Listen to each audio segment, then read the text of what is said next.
Act 4, Scene 3 is a pretty long scene and can drag a little bit. It's set in England. It's basically a scene in which, to begin with, Macduff joins Malcolm. We've seen, obviously, this is directly after us seeing what's happened to his family. He doesn't know this at this point. And then the second part of it is very much about Macduff discovering what's happened to his family and suffering from it.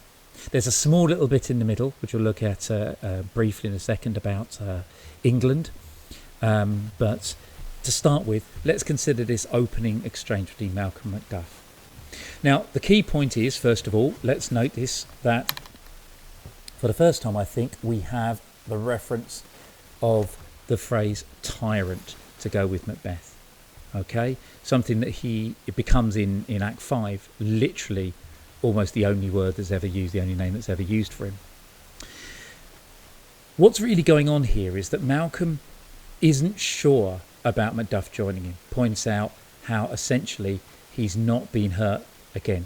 There's a touch of irony there, as we know he has. And Macduff defending himself against the idea that he might be a traitor. Okay? So really, Malcolm is essentially unsure about whether to trust Macduff or not. Particularly because he says his doubts are very much, why did you leave your wife and child behind you without taking your leave of them? Okay? So even Malcolm sees this as strange. And I think that's very important that this keeps coming back, because, Macduff can be seen sometimes as just this, ideal person, just doing what needs to be done. But this is a kind of a black mark against him. And of course, the fact that they end up dead doesn't help a huge amount.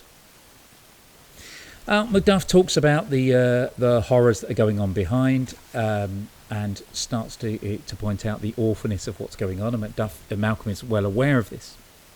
But then we get this very strange part when he starts to talk about how, when he says he wins, he seems very confident he's going to, right?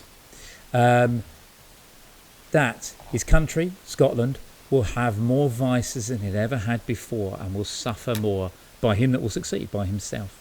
So he seems to be suggesting that he is worse, or will be worse, than Macbeth. Now, a very strange moment, really, as to why he should do this. And he carries on doing so. He does it through a number of different, what he calls vices. Okay? He lists all these sins that he does here. Talks, though, about how essentially his lust, his sexual desire, is so much that everybody's wives, daughters, matrons and maids wouldn't be enough for him. Macduff kind of pushes that to one side and says, I'm sure we've got plenty of willing dames enough for you. But Malcolm carries on talking about his avarice, his greed, saying that he would literally just start stripping the nobles of all their lands and all their jewels and everything, and all that would just be, as he says, as a source to make me hunger more for more quarrels. Okay, Macduff says, okay, it's not great, but we've got plenty of wealth that will be good enough for you. These are okay compared to your other graces. And then Malcolm claims he doesn't have any. What he does do is he lists the king becoming graces here. He lists what we're meant to think of as the kingly graces. So if you're ever really having to talk about what makes a good king, here is Malcolm identifying it. And it's almost impossible to be all of those things, which I think straight away suggests this is an almost impossible job. He comes back to his point then by pointing out that I don't have any of those, but actually what I would do if I was in power is I would make sure there's no peace, there's no harmony. I would just fight and fight and fight and turn things around. And eventually Macduff breaks down and says, are you fit to govern? No, you're not fit to live. and decides that Scotland is a sad country because it's lost its hope, as he says down here. Okay, right? And basically what's going on here is that Macduff is showing his true kind of patriotism for Scotland. And Malcolm then turns around and says, don't worry about this. This was all a test. Okay? What I was doing here was testing out your my trust in you, testing out whether things worked. Okay? It's a very, very strange thing. He points out everything he just said was a complete rubbish, that he's not in any way like anything he just said. It is a strange moment, but what it does show you, as he says here, devilish Macbeth by many of these trains has sought to win me into his power. Okay, in other words, I've had people trying. Macbeth has sent spies to try this thing before with me. But what we do get is that Malcolm, unlike his father, okay, doesn't trust too easily. His father trusted and then came down on anyone who betrayed him. But of course, that led to his murder. But he's also not like Macbeth. Okay? He doesn't completely lack trust. What he does is he tests it.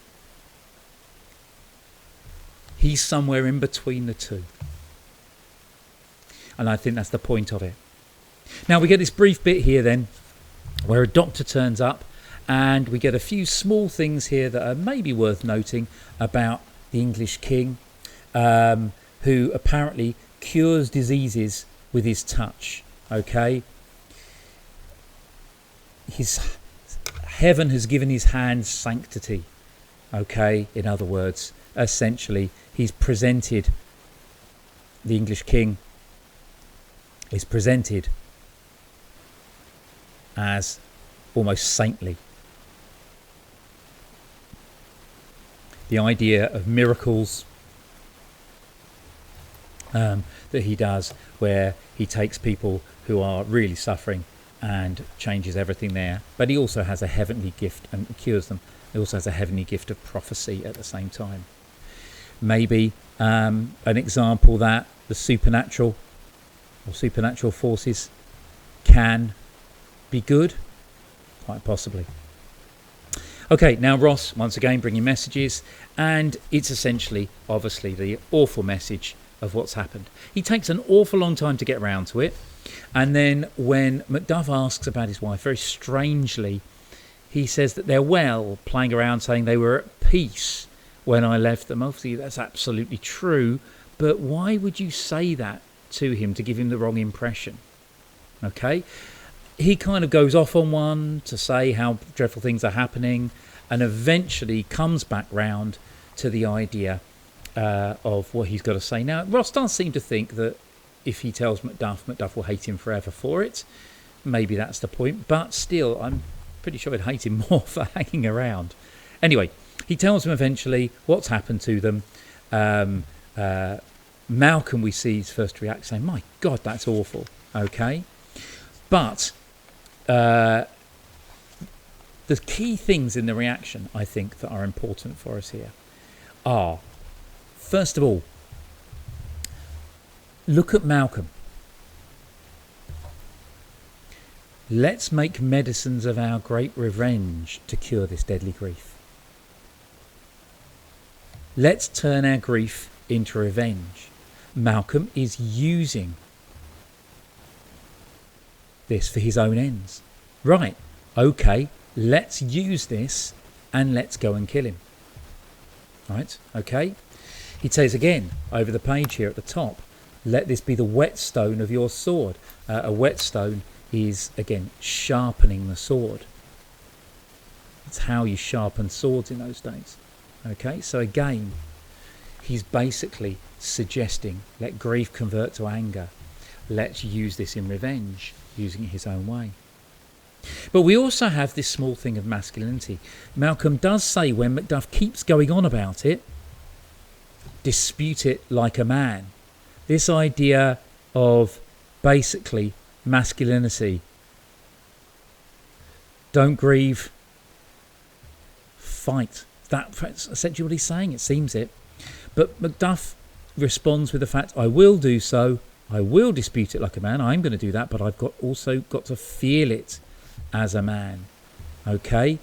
So, feelings and emotions being attached to masculinity. An interesting thing if you're looking at that as a theme. Okay. And that's how that comes to an end there.